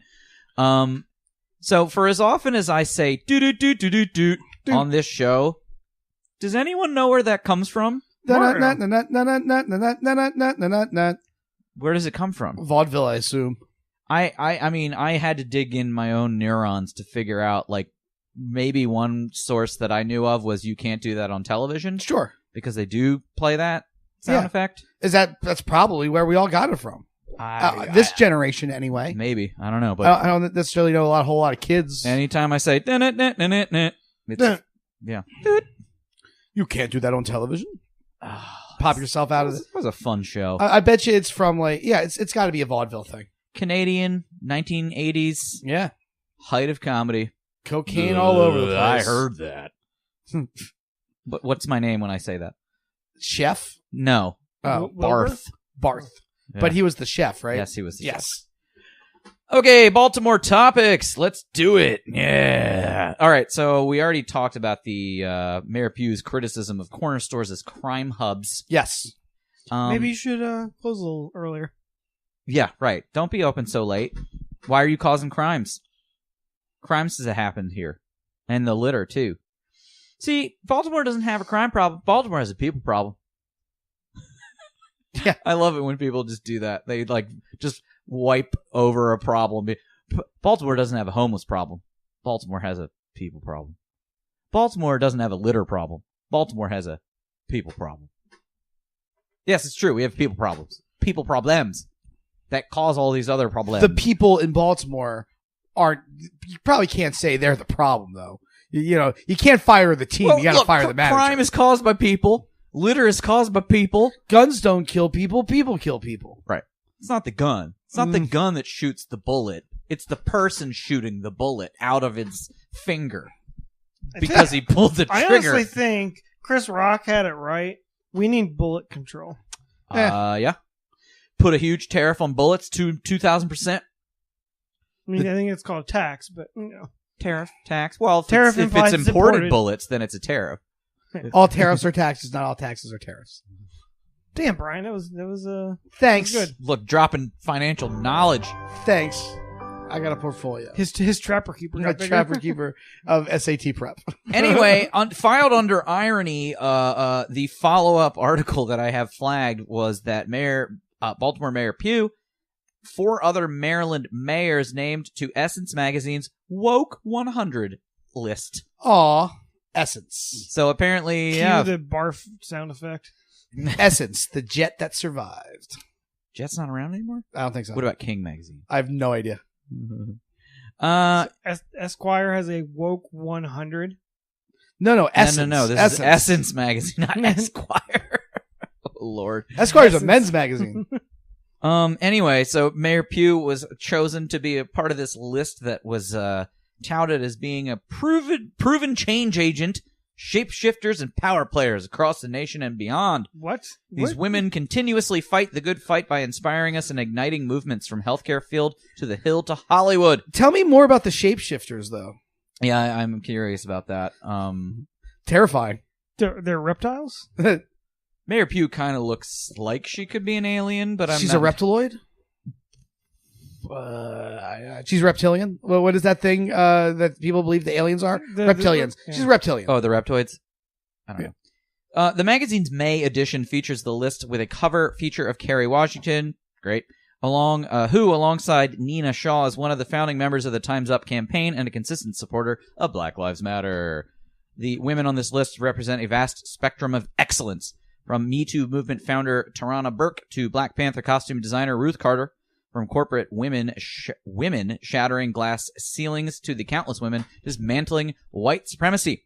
Yeah, so far the names that you've listed sound great. They definitely belong on that list. We watched Black Panther again. Why? A couple days ago. It's because it's amazing. No, it's not. It's really good. No, love it. It's just it's a B plus. My favorite part of that movie are the memes that have come out with what's the main actor, the guy who plays Chadwick Boseman. Chadwick Boseman. So, him like right after the movie comes out doing the Wakanda Forever salute. Yeah, he's all excited, and then like by Infinity War, he's just sick and tired of it. And he's got this look on his face like I'm sick of this shit already.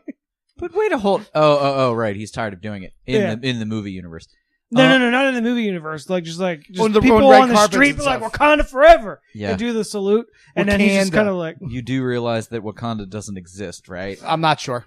And then him on the SNL skit where they're explaining like, I'm not sure if I'm comfortable with you doing that. Wakanda. So this is interesting. Kathy Pugh is on this. Mayor Pugh. Why? Why? This is an interesting line. Among them on the list is Pugh, who tells the magazine that her definition of woke means to be focused, to be attentive, to recognize your purpose. Okay. Is that really what essence means when they say woke? Nope. I don't think so. I don't think so. She is very much an agent of like the establishment. She is the quintessential establishment candidate type lady. We should write a letter to the editor. Yeah, I'm not getting involved, but hey, Pugh. But you know what? I'll proofread for you. No, I already have Brian's profile established on cityofthebreeds.com. I'm going to make a blog post by Brian that says an open letter to Essence Magazine. Hi, I like you. Mayor Catherine Pugh ain't woke. That's it. The end. Now, when contacted, Pugh was surprised to learn of her inclusion. I can imagine that. Oh, wow, that's awesome, she said. I'm grateful and honored. And that's it. It's not exactly Obama winning the Peace Prize. And then she turned to her aide and said, "What's woke? What's Essence Magazine? What's woke mean?" Yeah. So congratulations, Mayor Pugh from the city that breeds. Wow, Jesus crackers. I have to now get that as a sound effect transition. Definitely. That'd make an excellent addition to our already robust collection. Yeah. You forgot one. What? I did? Brian doing. What? No, but Brian going, whoa, whoa, whoa. Oh, yeah. It's on there somewhere. All right, next story. Yeah, council president wants traffic lights synced before Baltimore begins fining drivers for blocking the box. Fine. Why aren't they synced regularly? They're always out of sync. Getting to and from in this city is a fucking nightmare because all the fucking traffic lights are out of sync all day, every day. So the road that I take the straightest shot on is Harvard Road. Starts in the city, ends in the county. And you can see them all.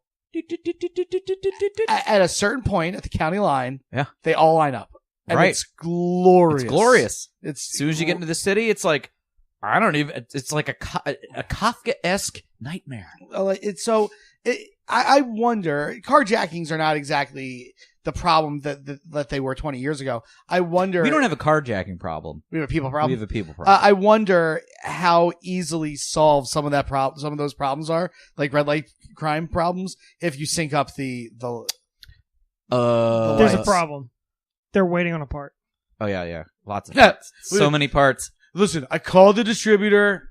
He's going to have for me in like 6 to 8 weeks, and then we'll get your car fixed. I mean, your red light's fixed. Yeah, the idea of... I agree with the city council president, for once. Sure. We absolutely need to sync up these lights before we start handing out fines. But at the same time, even if the lights aren't properly synced, you know when you can make it through an intersection and when you cannot. I wonder why... Who stopped the rain? Yeah, who stopped the rain? No, how easy would it be? Like, what is it? It's just a switch that you have to flick to make everything, like every red light in the city at the same time, red. Right? So everybody stopped. Oh my God. What if Timothy Oliphant hacked into Baltimore's red light system? I was going to say, is this the plot to Die Hard? And then you just say, all right, then sync it up. Like, the switch, like, that starts it all back up again. I don't quite understand how the whole thing hasn't been modernized to be at least remotely computer controlled. They're going to have to raise taxes. This really what this boils down to is they're going to end up raising taxes I bet they're like, no, just use the fines from blocking the box tickets to pay for the traffic light enhancements. I bet you there are like algorithms and stuff. Like, I bet there's like a formula of some variety, like math. Yeah, that's something in the math universe. It's not Google that's working on the infrastructure. No, but Baltimore. It can't be just easy as, east-west 30 seconds, north-south 30 seconds. Great, we're done. We figured it out. Oh, it can't be that simple. I mean, this is well beyond our comprehension, Brian. This is physicists at work. But could it be that simple? Yes, it could be, and it probably is. But it's probably our system's probably just so outdated that they're like, I don't know how to do this. No, we probably have like traffic lights that are so out of date that they lose a second every month. So like, they're all supposed to be synced up 30 seconds, and then that one 2 blocks down, it's off by 2 seconds because we got the shitty batteries. And so it's a little slower than the other ones. Some of them don't recognize daylight savings. Right. On some streets, there's just this beeping. No one can figure out where it's coming from. Where is it coming from? It's the street light. How come that street light is blue? What does that even mean? Radon. We're all dying of radon. So anyway, synchronize those streets. Please. McGruff says. Yeah. Gruff. Next Take story. a bite out of traffic? Next story. Maryland nominates 149 opportunity zones to get special investment tax treatment under federal new law. What does that even mean? Is exactly what I have been calling for over 10 years. I have a blog post to prove it. So this is where you should post it.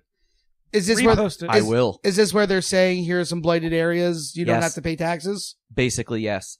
That's a good Let's idea. just say, let's just say yes. These are areas that need help, right? So my idea was essentially zoned property taxes, very simplistic at the time when I made the assertion. A lot more goes into it than that.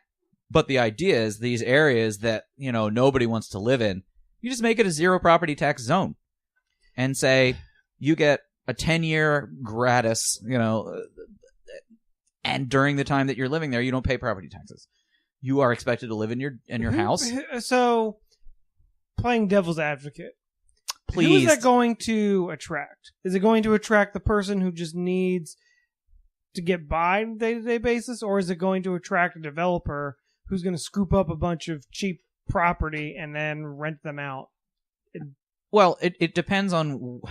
So, in the areas where a lot of these blighted properties are owned by the city, they have discretion to say, no, we don't want you to clear cut this entire block and buy up all the shit and build some stupid, luxury condominium complex that's you're not going to be paying property taxes on.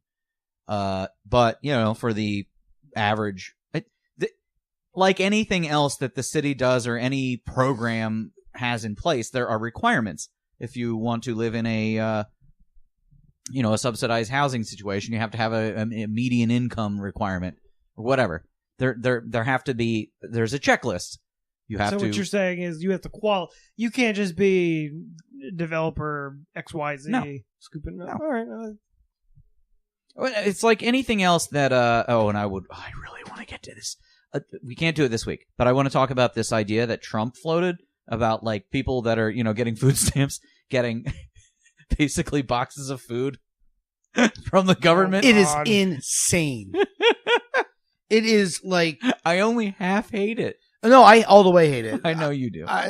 Personal freedom and, I think and it's, such. Yeah, it's cruelty to those who need next it. Week, next week, yeah, get into it. I'll read articles and stuff. I'll be ready. Fine. At any rate, I don't even need to really go further with this topic other than it's a great idea. I can't believe that it's taking this long to sort of, There's a city in California that is trying a universal minimum income or whatever. UPI or whatever. Yeah.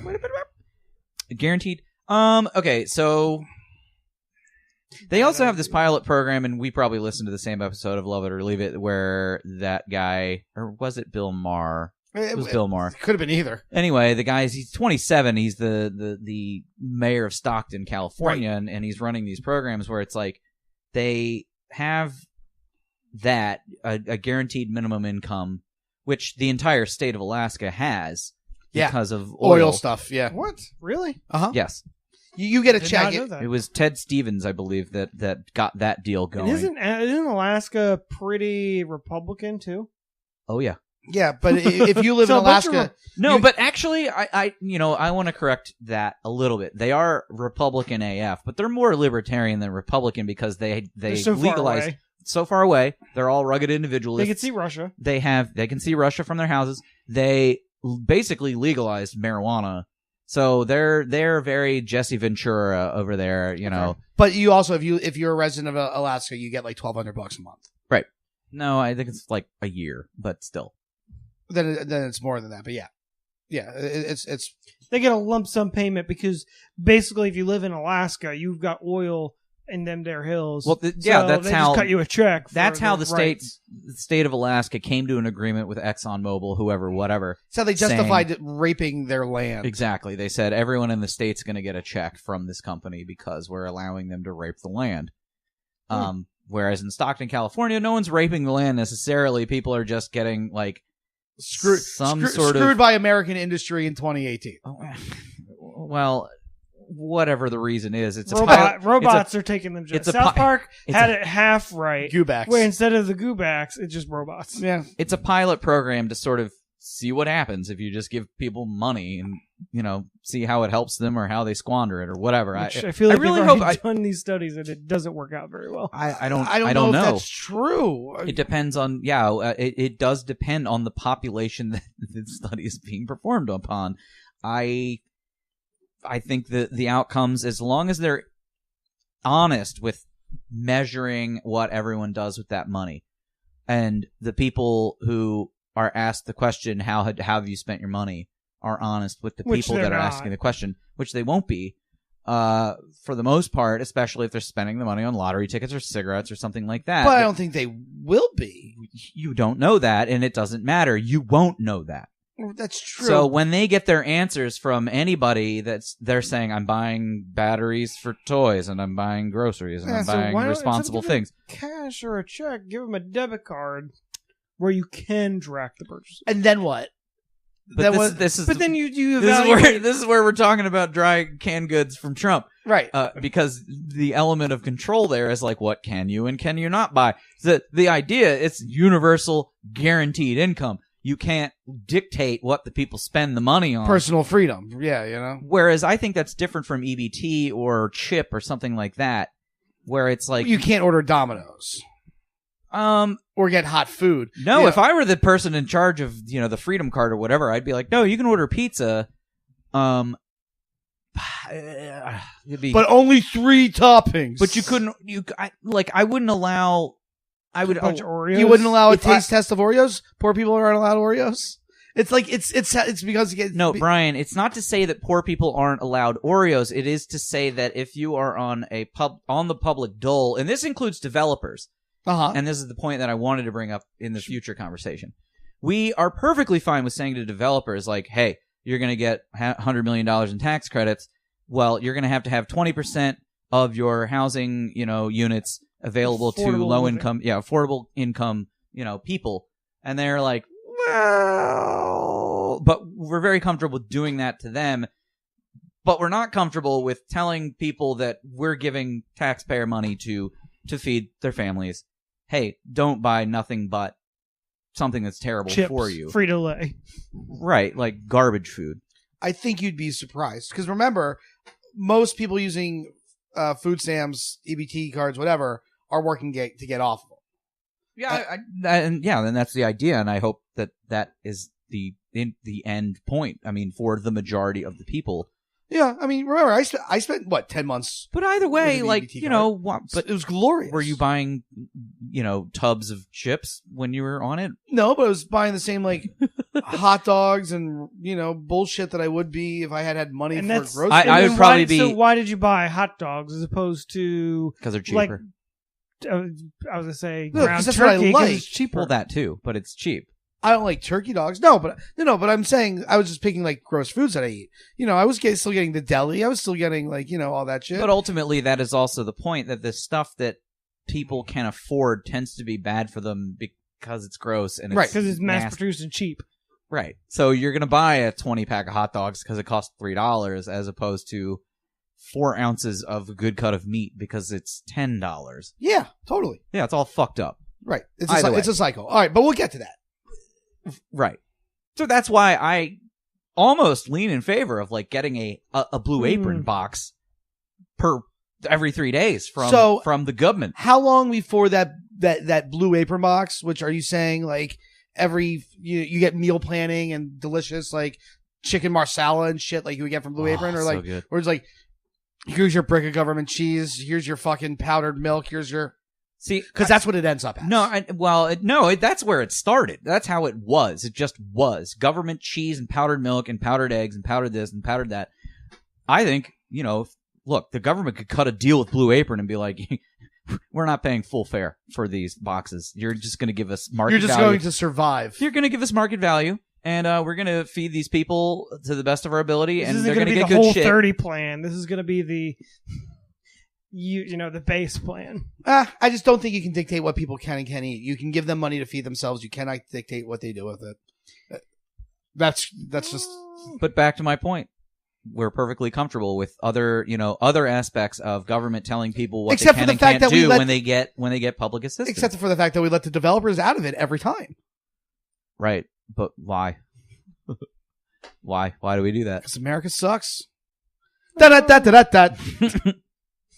All right, moving along.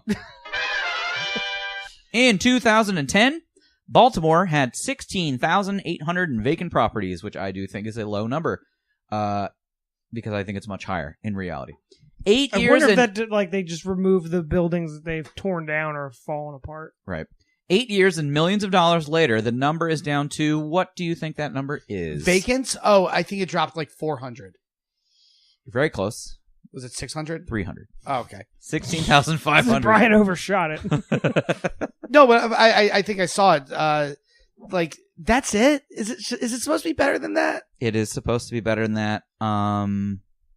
There's a lot of stuff going on here. There's so it's basically bureaucracy is the problem here, because in order for in order for the city to take a property that is blighted and an owner that is non-responsive in paying their taxes and this and that and the other, there's a huge workflow. Happened to me at my Pigtown house, 2 doors down. I think I know Evan, you've seen the house. Yeah, I saw it. But when it was at its worst, where the guy was a hoarder, had a bunch of shit everywhere, hadn't paid his taxes in several years, and the city came in and kicked him out. Yep.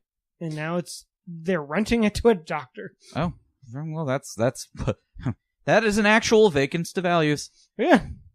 But either way, and this is the sort of slug. 8 years and tens of millions of dollars later, officials count 16,500 vacant buildings in the city. The city faces 2 principal obstacles in putting a dent in that number. The lengthy legal process it must follow to take control of buildings, which is the workflow I was describing, and the rate at which people are leaving Baltimore.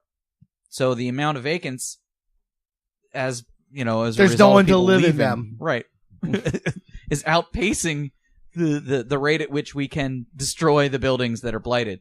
Although I would argue that the people that are just leaving Baltimore, maybe those buildings aren't exactly blighted. Like the blighted properties are the ones that have the boards on the windows and the doors, and you see a tree growing out of a window on the top floor. But you know what we need? More condos in downtown Baltimore. We sure do, buddy. You know what we need? Hey guys, when is the housing bubble in America gonna pop again? I feel like it's pretty soon, and I certainly feel like in Baltimore it's gonna happen very soon. But that's good for us who already have houses, right? No. Oh. No, it's fine, and I'll tell you why. Because you already you don't even live in the Well, I'm city. saying, like, if you have any plans on selling your house, I don't. Yeah. I'm gonna rent this bitch out, bitch. All right. Where are you going? I don't want to talk about it. Okay. The moon. I don't know. The answer is I He's, don't. he's hopping on a Tesla rocket Because he's to leaving Mars. Yeah, I'm going to Mars. on that midnight train to Georgia, leaving on the midnight train. Hot real estate chat. Yeah, we've been doing a lot of that lately. Yeah, it's true. Moving along. Hey guys, you know what this past weekend was the 3-year anniversary of? The Uprisings? Yeah. Over it. Homeland Security will not say whether it tracked the 2015 Purge flyer. Remember that? That's horseshit. Out of everything, that pisses me off the most because the one thing that sparked the riots Was the mistaken belief that that was the real. fake Purge flyer. was that, and then the fact that they shut down the public transportation out of Mondo and Mall, and nobody's been held accountable to that. Nope. Just pisses me off. Not a damn person. Yeah, I don't think it's like, Christ, we could spend an entire 2 hours talking about the watershed effects of those events and how they all kind of came to be and this and that and the other, but I feel like we're wildly unqualified to do that. Wildly. We should get one Baynard Woods and some other guys on here. Maybe Michael Wood Jr. I'm sure he has something to say. He's going to hold over. Can we afford him? Oh, yeah, we can afford him. He's hiding. Anyway, yeah, the bottom line is it was initially that Purge flyer that somebody fucking made up that really started the whole thing. That was like taking a match and throwing it on a pile of dry... Well, actually, no, I'm sorry. If you really want to talk about what started the whole thing, it was Freddie Gray. And the fact that everyone involved in that case walked off scot-free, pretty fucked up. But hey, at least we've got the Gun Trace Task Force. All of them convicted. All of them. What? Yay. I disagree with some things that you said, but... What? I again, not qualified at all, but it just seems like there was a lack of evidence for the people involved in the Freddie Gray trial, and maybe a little bit has to do with that. The state's attorney kind of jumping there a little bit. No, I agree with that. No, that's true. That Marilyn Mosby, who, if we're going to talk about, Brian, reach to your left and pull out the amount of material that I've been getting in my mailbox from all these people looking to get reelected. There's too much. Yeah, there's so many. But there's this guy that's running for state's attorney, and one of his boosters. Hi, Christopher. One of his boosters approached me on the street, and his name is like Nate something or something. I'll say this: handwritten. Is it though? No. It's definitely handwritten. No, I don't think it is. It was handwritten once and then mass produced. Yeah. No, it's laser written. Is it really? Is it handwritten by Brooke Learman herself? I doubt it. I'm going to say no. If it is, she has impeccable handwriting, and she's writing one of those for every single house that she doesn't manage. Yes, she's got interns and staffers. Okay, I don't think it's... Anyway, so this guy that's running for state's attorney, I was like, I don't give a shit who he is. I will vote for that person. Marilyn Mosby did a lot of damage to the city by immediately sort of not thinking about it, charging 97 people with the whole Freddie Gray thing. And then... She was laud as a hero, and then immediately the whole case completely imploded. And it was like, oh, we are embarrassed. And she was in, Vanity Fair. She was the host for the Universal Circus. Didn't Prince have a concert and then she went up on stage? I believe so, yes. And ultimately it was an embarrassment, like when it came to that case. Like they couldn't fucking do it. And it was easy. Because they didn't have evidence. They had yep, we know these people did it. And then... Agreed. Yeah, it was an embarrassment. And unfortunately, here we are 3 years later. God, yeah, I wish we had 2 more hours to discuss these years and years that have gone by that have not helped this city at all. But the last really fast one. Here's a good thing that Mayor Catherine Pugh did. Oh, is it a squirrel and water skis? Yes. His name is Nutsy. Nice. Is that the title of the episode? His name is Nutsy? I'm into it. Baltimore Mayor Pugh to launch new neighborhood investment fund with $55 million from leasing out city-owned garages. What? What? Leasing out city garages for what? The mayor said she planned to raise $55 million by leasing several city-owned parking garages, using the money to establish what she calls the Neighborhood Impact Investment Fund. So basically, this is piggybacking on, opportunity zones and that sort of other stuff to dump money into these areas that, need the assistance to continue to grow the White L. Not really. Brian, no thoughts. You're on your phone. I'm trying to convince people to let me say 3 minutes longer. Oh, okay. Oh, you got to go? Yeah. Well, okay. What do you got going on? Caitlin's got this thing she's got to do. Caitlin's got this thing she's got to do. At 8. I'm not really sure what it is. Oh, that means you need to get picked up. Exactly. So she's got to be home by 8. Also, I had a really long weekend and stuff with the whole Free Comic Book Day thing. I could really use a Sunday night just to veg out. Is that not what we do? But for the most part, but sometimes we go to High Tops. I'm comfortable going home. High Tops? I mean, not High Tops. Home Slice. I'm that's the other thing. I'm so wiped. I am wiped. Yeah, High Tops is Home Slice. Yes, High Tops equals Home Slice, as Home Slice equals High Tops. All right, well then, I guess we can call it. Before that, and we also had a half an hour of bonus material before this. No, that's true. We are. This is going to be a nearly 2-hour episode, so that's good. Final thought. That's why Catherine Pugh is in the Woke 100 list. What is? Whatever you just said about the leasing city garages. Whatever you were prattling on about. Leasing city garages. Well, this has been Casey's final thought. And remember, love each other. I'm surprised I didn't call one Brian the Levy. For the Woke 100. Yes. Number 1, Brian Levy. So woke. Most they just don't know me over at Such Essence. an ally, so woke. I spend most of my time with Ebony.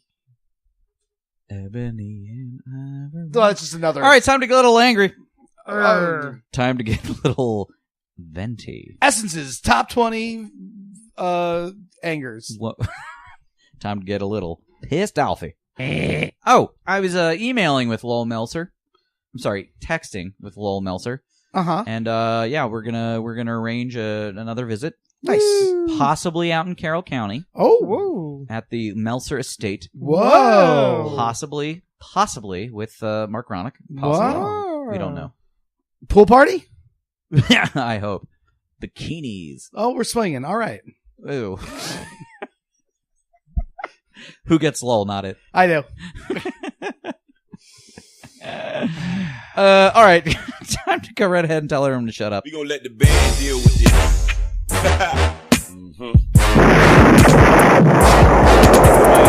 Total carnage! Yeah! Fatality.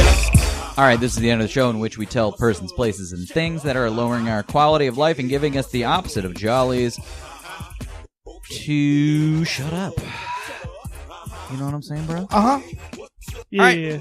Well, my shut up this week is to motherfucking douche bros that have Barstool Sports flags on their houses. Oh, gross. Gross douche ass. Now, I do follow Barstool Smoke Shows on Instagram. Okay, great. Do you have the flag and do you hang it outside of your house? I have Are Saturdays for the boys? I have a wide array of interests. Ugh. Brian is so woke, everybody. You can only objectify women some of the time. You can't just only see them as objects. They are many things. Let me extend my shut up to just like dude bros in general. Like, I'm so sick of the sameness that you all carry. You're all the same fucking dude. And you're comfortable with that. You're a bunch of sheeple. Wake up, sheeple. Bah. Bah. Bah, Ramu. Bah, weedy bah. I have one. Yeah. I have one. So I was sitting on my deck the other day, like reading and like drinking a beer and stuff and hanging out. And like I saw this bee like sitting on one of the Was it a basic bee? Yeah, it was a basic bee sitting on one of the bars of like this bench we have on our deck. And then like I'm watching it crawl underneath, and then it just disappears. Doesn't fly away. Nothing. It like crawls up. So I saw it crawl into this like tiny little hole I have on the bottom of this bench. And like then I saw another bee do it, and then another couple of bees do it. So I think I have a beehive in this rectangular bar. Consider yourself blessed. Yeah, I know. It's good luck. What? Wait, are they bees, or are they like wasps? They're BBs. BBs? Like honeybees. Are they BB-8s? They're sweet. Like a honeybee, but like a honeybee swing. You went and took your love away. Casey, do you have one? Shut up to the constant rain that we've been having on the weekends. Trying to get some yard work done. Every time I go outside to get it done, you know what? It just starts raining. Hold on, let's give a throwback shut up to the previous 2 days prior to the weekend when it was 95 degrees. Also, Casey's a liar. He doesn't even own a lawnmower. No, I have a lawnmower. It just doesn't work yet. Oh, gotcha. All right, fine. Wait, Casey. I'm sorry. Your shut up was to bees? I like bees. Bees are dying, and we have to save them. I just wish they didn't put me in a position where I felt like I might have to kill these bees. Oh, yeah, don't do that. Well, I'm going to have to. No, I don't think so. Well, just leave this bench? What bench? It's going to be like John Goodman in What happened Arachnophobia. to the song? You can't... Oh, man, the tablet froze. You're not going to be able to sit on it. It's going to buzz. Ooh, maybe you can sit on it. What? My bee bench is like a vibrator now. My bee bench is like a vibrator. I've come around on it. That could be a title. My vote is with Bah with the Bah. Bob. Bah. Bah with the bah. All right, that has been shut up. 2, 4 pins, turn out the lights. Okay, what's up? Shut up. Okay, what's up? All right, that has been episode 228 of the CTB show. I felt good about it. I liked it. One more than 227. Yeah, one more than 227. I don't... Okay, so Brian, I did, prior to pulling the bumper for last week, I remembered the theme song for 227. There's no place like home. I listened to it. I have no memory of that. You don't? Nope. I did. What's the theme song for Alf? Theme song? To Alf. Do do do. Do do do do do do. Do do do do do do do. All right. Brian's got to go, and we have to close it up. So thank you very much for being a friend. Thank you very much for being a fan. Have a great day. And a better tomorrow. I love you. Is Caitlin waiting outside? No. Oh. Are you nodding yes? No. She's not outside. There's a van that's outside. Oh, there's a van. Okay. Yeah. All right. See ya. Bye.